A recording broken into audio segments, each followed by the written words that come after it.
Bom, Magali, você é a nossa convidada de hoje, né? Então, o microfone é todo seu, fique tranquila, à vontade, assuma o teu posto aí agora. Obrigada, André. Obrigada, Avenir. Boa noite, meus amigos. É sempre muito bom para a gente essa oportunidade. Eu falo que o maior beneficiado é sempre quem está aqui falando, porque o aprendizado não tem preço. Então, a gente, ao mesmo tempo que a gente busca informação para repassar, a gente está ganhando, assim, muito em aprendizado. E o que precisamos é procurar botar sempre em prática, né? Então, falar e procurar incorporar esse aprendizado.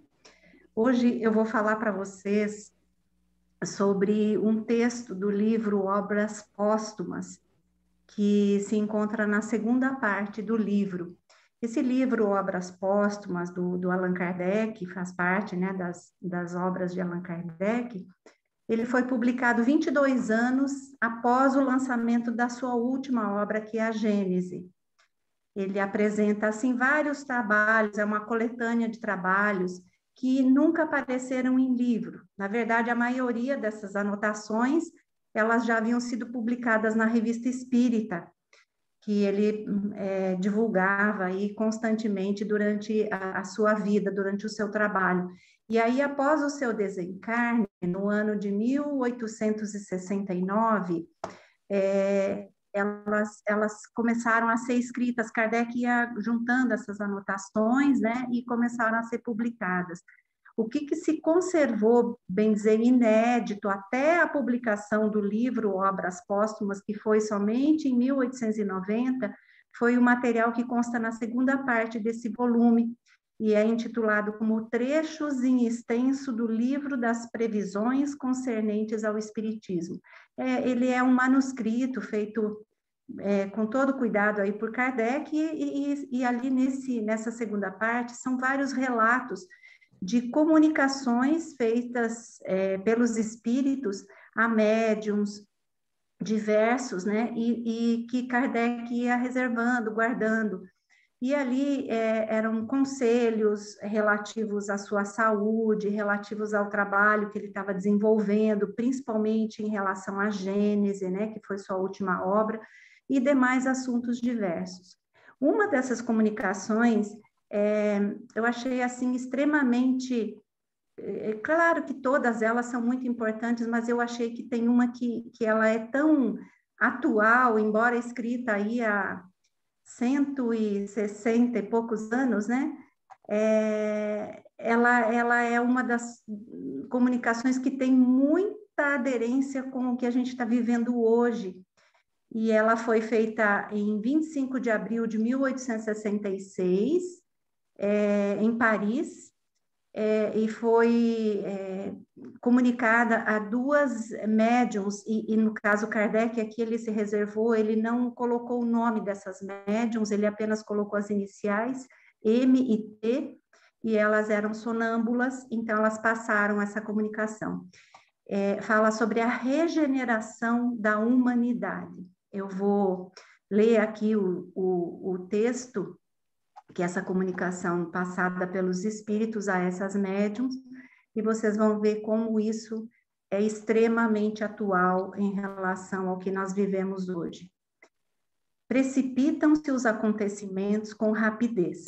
Já não vos dizemos mais como antigamente, os tempos estão próximos. Agora dizemos, os tempos são chegados. Não suponhais que essas palavras se referem ao prenúncio de um novo dilúvio, um cataclisma ou um abalo geral. Em todas as épocas houve convulsões parciais do globo e ainda hoje se repetem porque são decorrentes da sua constituição, mas não representam os sinais dos tempos.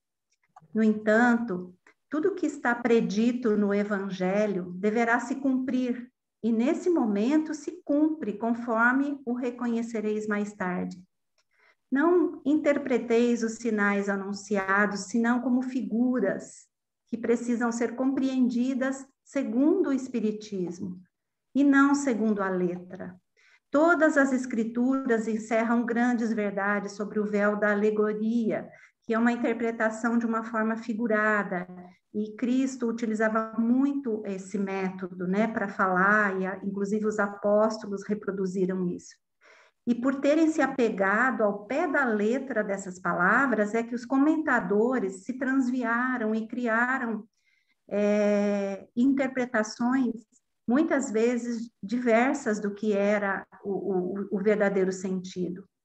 Faltou-lhes a chave para lhes compreenderem o verdadeiro sentido. Essa chave está nas descobertas das ciências e nas leis do mundo invisível, que o Espiritismo veio nos revelar. Daqui em diante, com o auxílio desses novos conhecimentos, o que era obscuro se tornará claro e inteligível. Tudo segue a ordem natural das coisas e as leis imutáveis de Deus não serão mais confundidas. Não vereis milagres, nem prodígios, nem fatos sobrenaturais, no sentido vulgarmente dado a essas palavras. Não olheis para o céu em busca de sinais precursores, porque não os vereis. E aqueles que os anunciaram abusam de vossa credulidade. Olhai em torno de vós, entre os homens, aí é que os descobrireis. Não sentis como um vento que sopra sobre a terra e agita todos os espíritos? O mundo está na expectativa e como que tomado por um vago pressentimento da aproximação da tormenta. Portanto, não acrediteis no fim do mundo material. A Terra tem progredido desde a sua transformação. Ainda deve progredir e não ser destruída. Porém, a humanidade atingiu um dos períodos de sua transformação e o mundo terreno vai elevar-se na hierarquia dos mundos. Não é, pois, o fim do mundo material que se prepara, mas o fim do mundo moral. É o velho mundo, o mundo dos preconceitos, do orgulho, do egoísmo e do fanatismo que desmorona. Cada dia leva consigo alguns destroços. Tudo dele acabará com a geração que se vai, e a geração nova erguerá o novo edifício que será consolidado e completado pelas gerações vindouras, as que estão por vir. De mundo de expiação, a terra se tornará um dia um mundo ditoso, um mundo feliz, e habitá-la será uma recompensa em vez de uma punição. O reinado do bem sucederá ao reinado do mal. Para que os homens sejam felizes na terra, é preciso que ela seja povoada somente por bons espíritos, encarnados e desencarnados, porque sabemos que no orbe da terra, os espíritos que são inerentes a esse planeta, eles ficam na atmosfera do nosso planeta. E é necessário que eles sejam bons, que unicamente aspirem ao bem. Chegado esse tempo, uma grande emigração se opera entre aqueles que a habitam. Os que praticam o mal pelo mal, alheios ao sentimento do bem, delas serão excluídos, porque iriam lhe trazer novamente perturbações e confusões que constituiriam um obstáculo ao progresso. Irão expiar o seu endurecimento em mundos inferiores, aos quais levarão os conhecimentos que já adquiriram, tendo por missão auxiliar no seu adiantamento desses mundos inferiores. Né? Serão substituídos na Terra por espíritos mais evoluídos, que farão reinar entre eles a justiça, a paz, a fraternidade. A Terra, como já dissemos, não será transformada por um cataclismo que aniquile de súbito uma geração. A geração atual desaparecerá gradualmente e a nova lhe sucederá do mesmo modo, sem que haja uma mudança na ordem natural das coisas. Tudo se passará exteriormente, como de costume, com uma única diferença fundamental, a de que uma parte dos espíritos que nela se encarnavam não encarnarão mais, não nessa geração, né?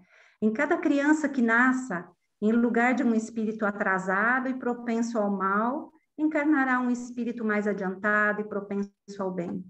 Trata-se, portanto, muito mais de uma nova geração de espíritos do que de uma nova geração corpórea. Assim, ficarão desapontados aqueles que esperavam que a transformação resultasse de efeitos sobrenaturais e mirabolantes, maravilhosos. A época atual é de transição, na qual os elementos das duas gerações se confundem, colocados numa posição intermediária. Vocês, né, nós assistimos a partida de uma geração e a chegada da outra, a cada uma que já se instala no mundo pelos caracteres que lhes são próprios. As duas gerações que se sucedem têm ideias e maneiras de ver inteiramente opostas. Pela natureza das disposições morais, sobretudo pelas disposições intuitivas e inatas, torna-se fácil distinguir a qual delas pertence cada indivíduo. Devendo fundar a era do progresso moral, a nova geração se distingue por uma inteligência e uma razão, em geral, precoces, aliadas ao sentimento inato do bem e das crenças espiritualistas, o que é, sem dúvida, um sinal de certo grau de adiantamento anterior. Não será exclusivamente composta de espíritos eminentemente superiores, mas de espíritos que, já tendo progredido, estão predispostos a assimilar as ideias progressistas e aptos a auxiliar o movimento regenerador. Ao contrário, o que distingue os espíritos atrasados é primeiramente a revolta contra Deus, pela negação da providência e de todo o poder superior à humanidade. Depois, pela propensão instintiva para as paixões degradantes, para os sentimentos antifraternais, do orgulho, do ódio, do ciúme, da ganância, enfim, a predominância de apego a tudo o que é material. É desses vícios que a terra tem de ser expurgada, pelo afastamento daqueles que se recusam a se regenerar, porque são incompatíveis com o reino da fraternidade. E os homens de bem sofreriam sempre o seu contato. Deixando eles a terra, os outros caminharão sem entraves rumo ao futuro melhor que lhes está reservado nesse mundo, em recompensa pelos seus esforços na melhoria e pela sua perseverança, enquanto buscam ainda uma depuração cada vez mais completa, que vai lhes abrir as portas de mundos superiores, ou de poder ter o direito de permanecer no mundo que evolui, né? Não se deve entender por essa emigração de espíritos que todos os espíritos retardatários serão expulsos da Terra e relegados para mundos inferiores. Ao contrário, muitos deles cederam, impelidos pelas circunstâncias e pelo exemplo. Neles, a casca, né, o exterior está mais estragada do que a polpa, do que o seu interior.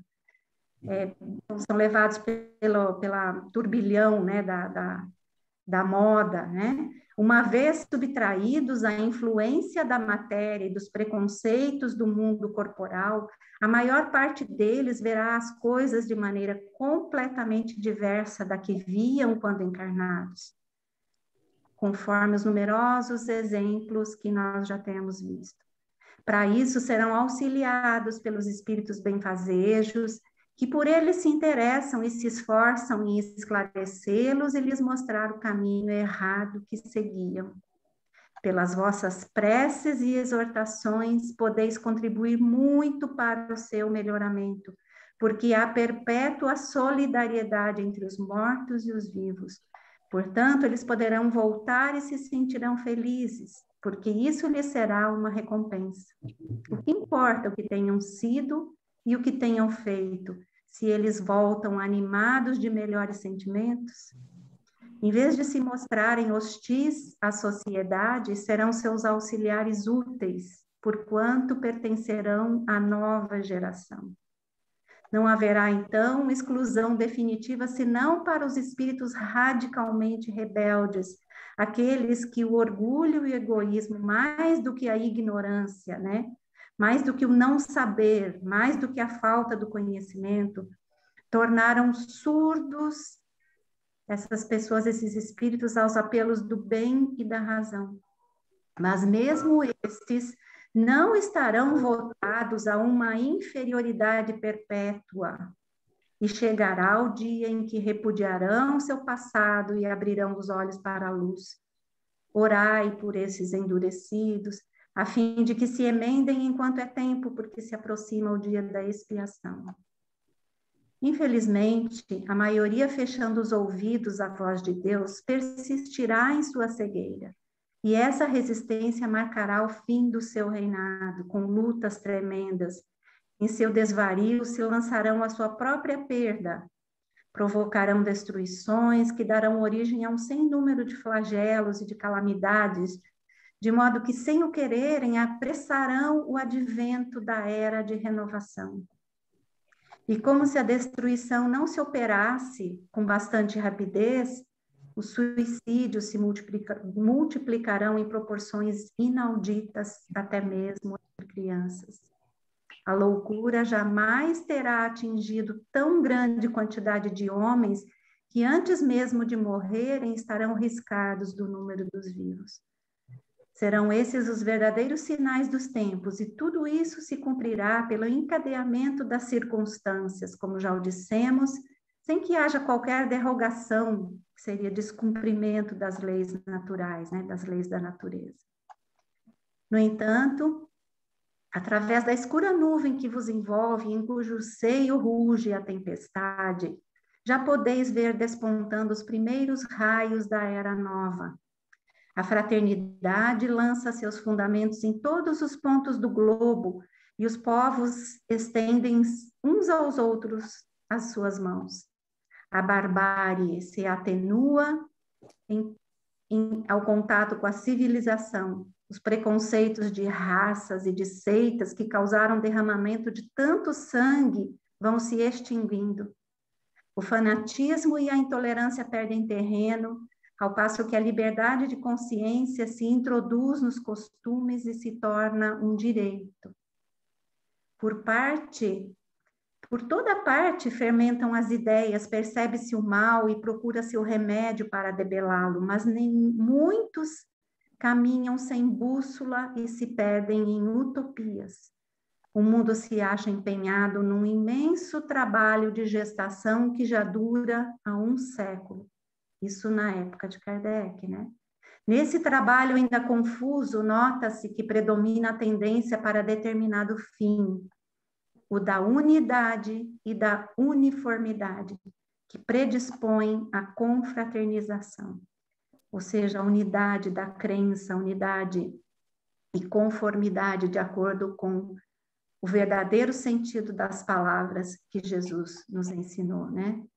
São também sinais dos tempos, porém, enquanto os outros são os da agonia do passado, estes são os primeiros vagidos da criança que nasce, os precursores da aurora que o próximo século verá despontar, pois que então a geração nova estará apta, em plena pujança. Tanto a fisionomia do século XIX difere da do século XVIII, sob certos pontos de vista, como a do século XX irá ficar diferente do século XIX sobre outros pontos de vista. E agora do século XXI mais ainda, né, gente? Nós estamos vendo isso. A fé inata, ou seja, natural das pessoas, será um dos caracteres distintos da nova geração. Não a fé exclusivista e cega que divide os homens, mas a fé raciocinada, que esclarece e fortifica, que os une e os confunde num sentimento comum de amor a Deus e ao próximo. Com a geração que se extingue, desaparecerão os últimos vestígios da incredulidade do fanatismo, igualmente contrários ao progresso moral e social. O Espiritismo é a senda que conduz à renovação, porque destrói os dois maiores obstáculos que a ela se opõem, a incredulidade e o fanatismo. Ele proporciona uma fé sólida e esclarecida, desenvolve todos os sentimentos e ideias que correspondem aos ideais da nova geração. Por isso se acha como que inato e em estado de intuição no coração de seus representantes. Assim, a nova geração o verá crescer e prosperar de maneira natural. Se tornará a base de todas as crenças, o ponto de apoio de todas as instituições. Mas daqui até lá, quantas lutas o Espiritismo ainda terá de sustentar contra os seus dois maiores inimigos, que são a incredulidade e o fanatismo, os quais se dão as mãos para abatê-lo, pois lhe pressentem o futuro e, em consequência, a própria ruína deles mesmos. Essa é a razão por que o temem, porque vem o Espiritismo erguer sobre os destroços do velho mundo egoísta a bandeira em torno da qual se reunirão todos os povos. Na divina máxima, fora da caridade não há salvação, leem sua própria condenação, por ser ela o símbolo da nova aliança fraterna proclamada pelo Cristo. Ela lhes apresenta como as palavras fatais do festim de Baltazar. Entretanto, deveriam bendizer essa máxima, que os garante contra qualquer represália da parte daqueles que são por eles perseguidos. Pelo contrário, uma força cega os impele a rejeitar a única coisa que poderia salvá-los. Que poderão contra o ascendente da opinião que os repudia? O Espiritismo será triunfante da luta, não o duvideis, porque ele está nas leis da natureza, não podendo por isso mesmo perecer. Observai a multiplicidade de meios pelos quais a ideia se espalha e penetra em toda parte. Crede que esses meios não são fortuitos, mas providenciais.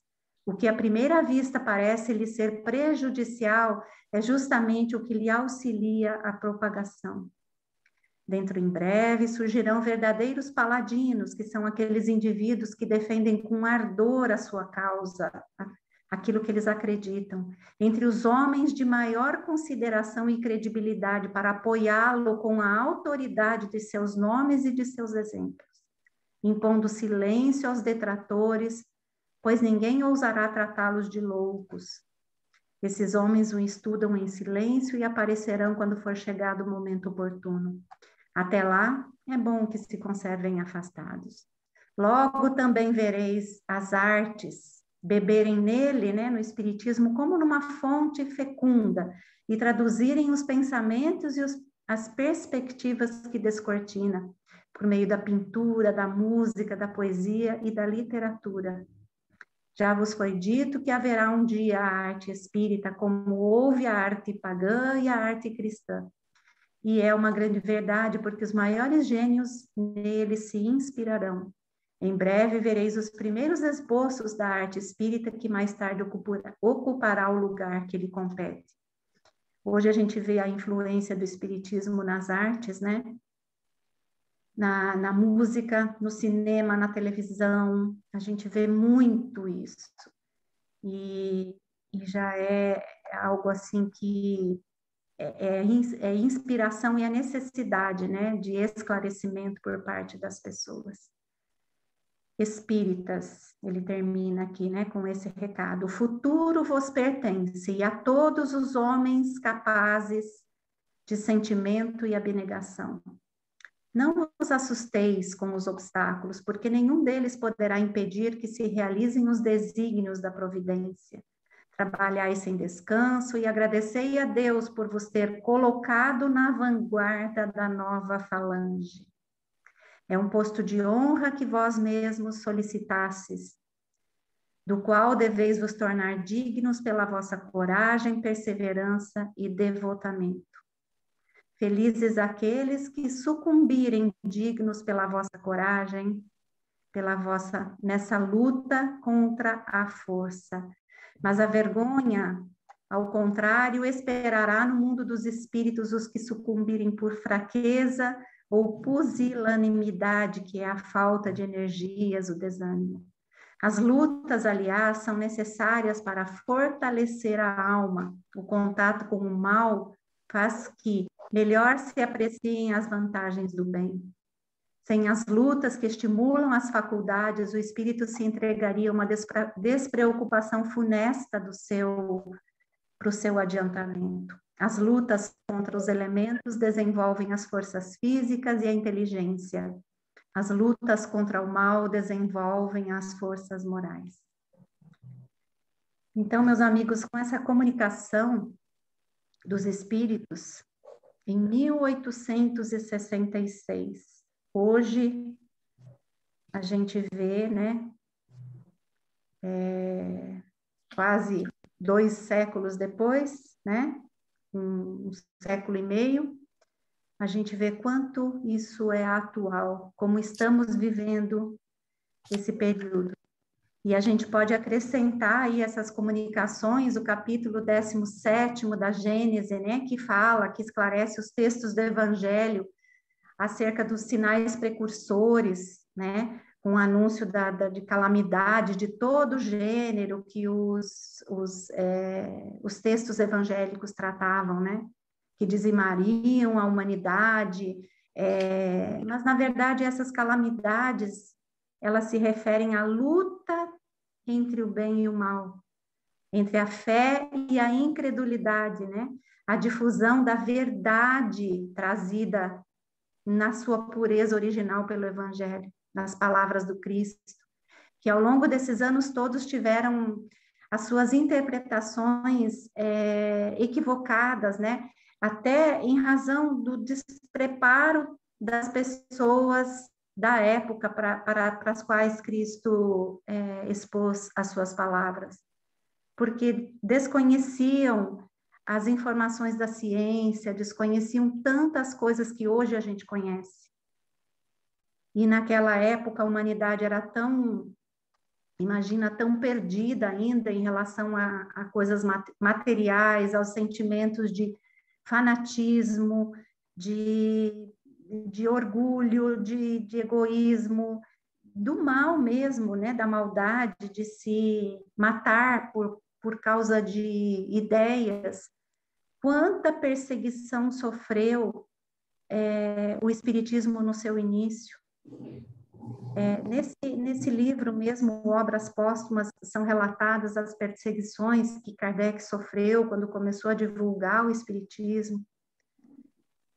Então, de lá para cá, a gente vê o avanço do conhecimento, da moralidade. Hoje você encara as coisas que se passam, que às vezes a gente fica assim, pasmo de ver as atitudes, né, de assassinatos, de crimes que são cometidos, e a gente vê isso com espanto, com verdadeira, assim, total, como que eu vou dizer, espanto e total...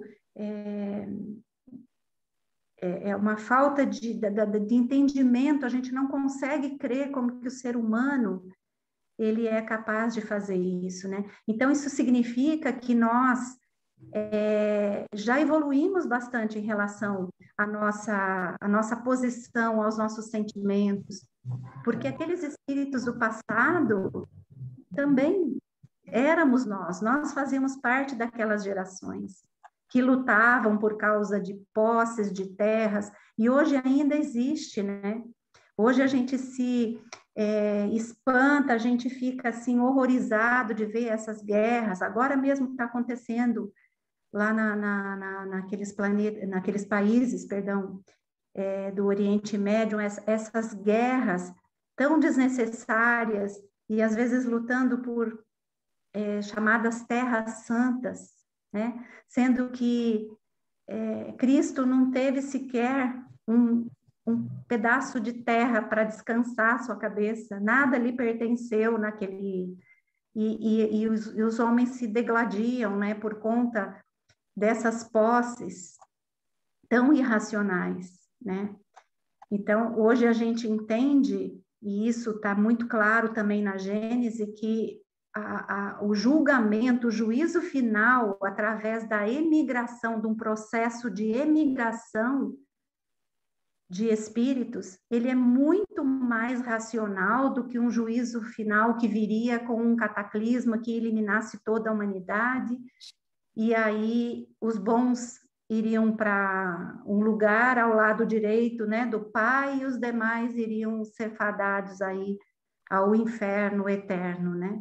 A gente vê que essa questão do juízo através da imigração, ela dá uma clareza em relação à bondade divina, em relação à justiça divina, que estabelece as leis naturais, principalmente oferece a cada um o seu livre-arbítrio, né? Para que cada um possa, de acordo com com o seu esforço pessoal, com o seu trabalho, desenvolver sua melhoria e adquirir o direito ou não de viver num mundo melhor, né?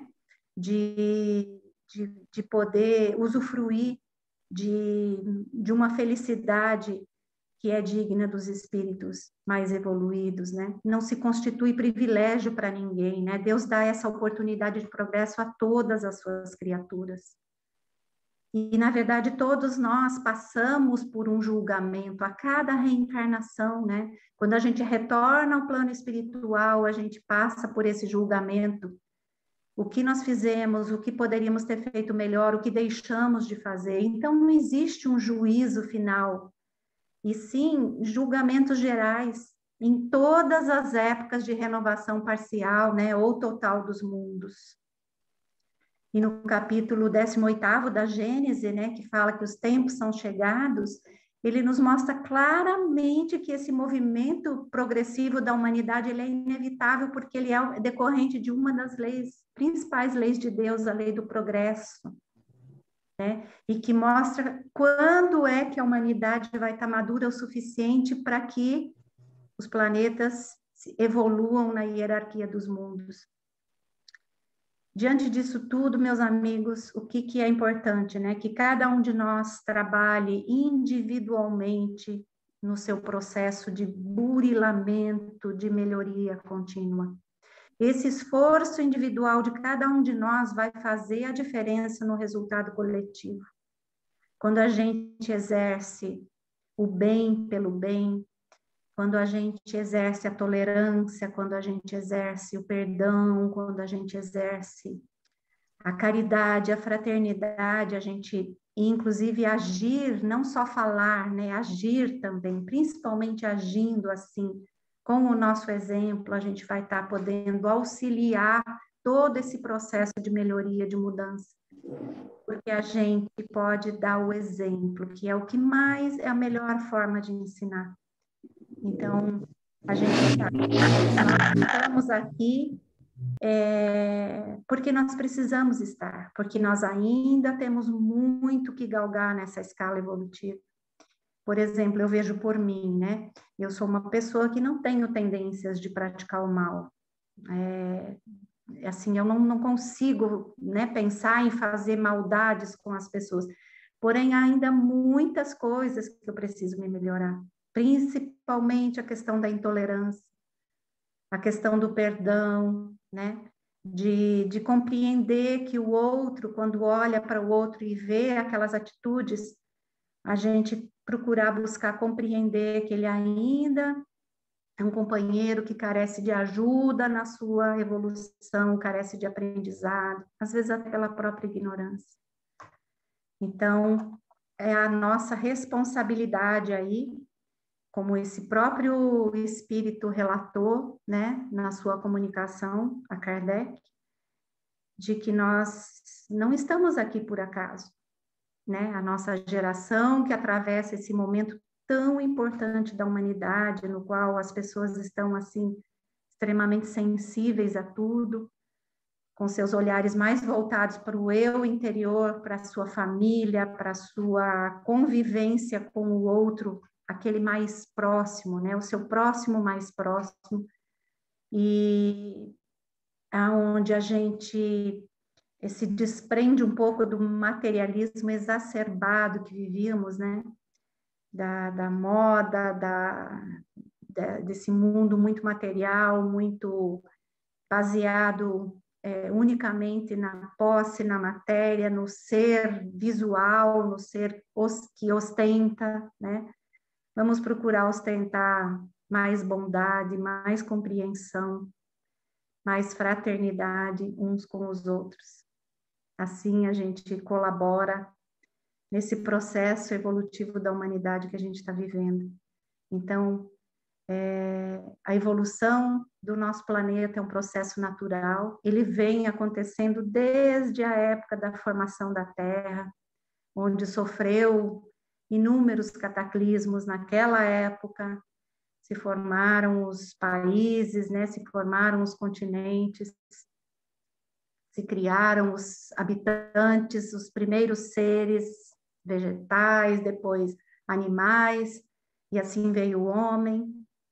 E Kardec fala, inclusive na Gênese, né, ele cita da geração adâmica, que é um exemplo, né, de espíritos que vieram, uma grande maioria, de outros mundos, que estavam com certeza em estágio mais evolutivo, e que ali estavam atrapalhando o progresso, e vieram para o nosso planeta, encarnaram aqui, com o objetivo de evoluírem, melhorarem as suas imperfeições, né?